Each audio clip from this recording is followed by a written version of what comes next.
Hey guys, Banana Luck here and welcome back to another Watch Our Realms video. So, as you can see on screen right now, I actually pre-recorded this, so it's just some random footage of the test that I did. And of course, we're back with another exclusive artifact testing today, and we're gonna be doing Cerberus again, unfortunately. Because I haven't had luck. If you've watched my videos, I haven't gotten any other exclusive artifacts other than the one that we got for Cerberus a very long time ago. And then also we have the Zealous one, which is available through the normal forge. And I have one for Aspirin, which I got but I don't have him. And I also have a Brochure one, but I haven't really had an idea of how to test that. So we're back to testing the Cerberus Artifact again, and this time around, because of how Immortal Codex, the Conqueror one works, numbers vary quite a bit from my own testing. So what I'm going to do is I'm going to do 3 tests for each of the artifacts, and I'm going to make sure that we average out the numbers to see, which one performs at the end of the day. And we're going to keep the setup exactly the same. As you can see on screen, Valk in the middle, a bomb at the top, and a Volca at the bottom. And we're gonna spawn Aatrox beside Abomination all the way. And when Cerberus dies, then we'll swap positions and have Cerberus right in front of Valk instead. And we're gonna spawn Gun at the 3-minute mark along with Cerberus. Reason being that that way we ensure that Valk gets those extra hits and gets those rage regen in, so that she can pop her out in time for the mobs that will come on later, so that she can protect Cerberus a bit more for him to get his ultimate off.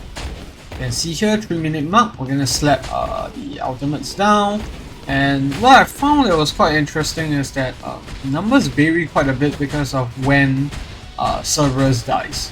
The conclusion was that we definitely need him to pop his ultimate, and as much as possible, spoiler alert, this will probably tell you guys which artifact is the best, but you want him surviving as long as possible. And the 3 artifacts that we're going to test today is going to be Eye of Sin. We're also going to test Lunacy Visor, and we're also going to test his exclusive artifact to see which one works best.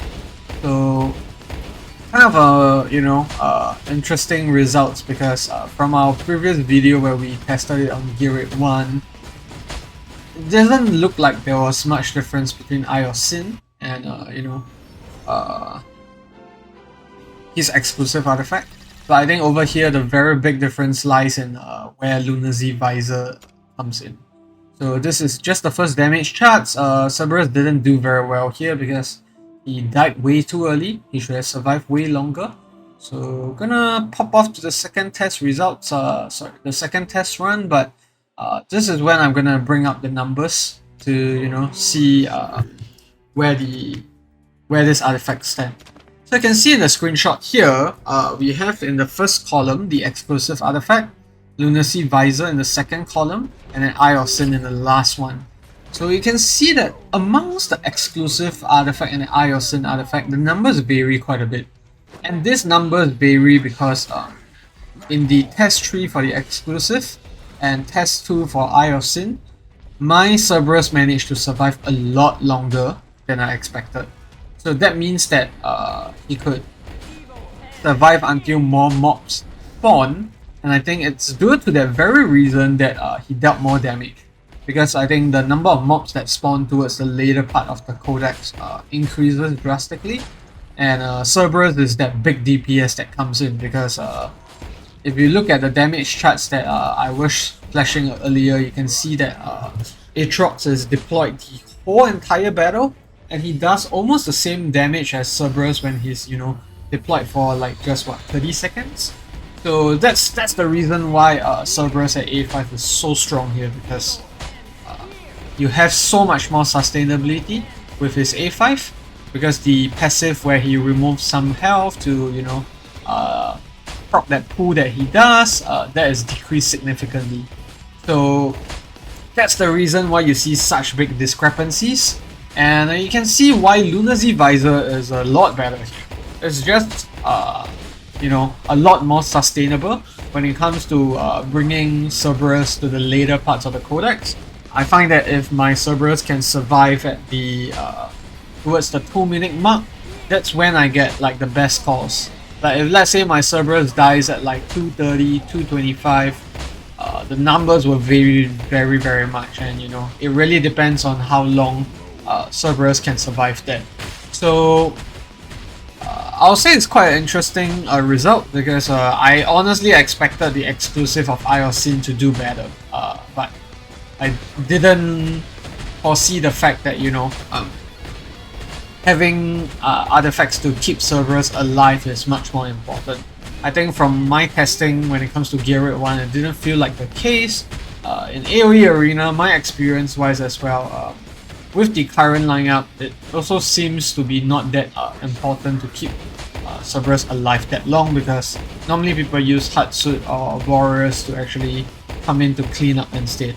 So really interesting results for me. I think that from these results, it's become very clear that, you know, Lunacy Visor is the way to go. Iocene and the exclusive artifact is probably better used in Gear Rate 1 for that regard. And I do feel that when it comes to the top leaderboard scores, if you're gonna be scrolling through, you're gonna see that most of the players are actually using Lunacy Visor. I only see like 1 or 2 folks using Iocene, and I think it just goes back to my point, which is that in Conqueror's Codex, it's very important to keep your Cerberus alive as long as possible, because the last bit where he dies and he explodes, that's where most of the damage is coming in. So it just makes a lot of sense that you try to keep him there alive as long as you can. And then once you notice that he's about to die, you time the ultimates and make sure that, you know, he dies with his ultimate on, because that's how the damage that he does is being recorded. So yeah, it's a really short video this time round. I didn't want to bore you guys with, you know, all the numbers that are at the end, but sorry, all the testing that we're gonna do, because that is like 30 over minutes. But I do hope that these numbers help and, you know, gives you better advice on which artifact do you want to prioritize when it comes to using Cerberus in the Conqueror's Codex. So that's gonna be it for the video, guys. Thanks for tuning in. I hope it was helpful. Feel free to leave any comments or, you know, questions that you have below. And as always, if you found this helpful, feel free to leave a like or subscribe to the channel. It really helps me out. And I hope this helped you in your Conqueror's Codex journey. And see you in the next video. Goodbye.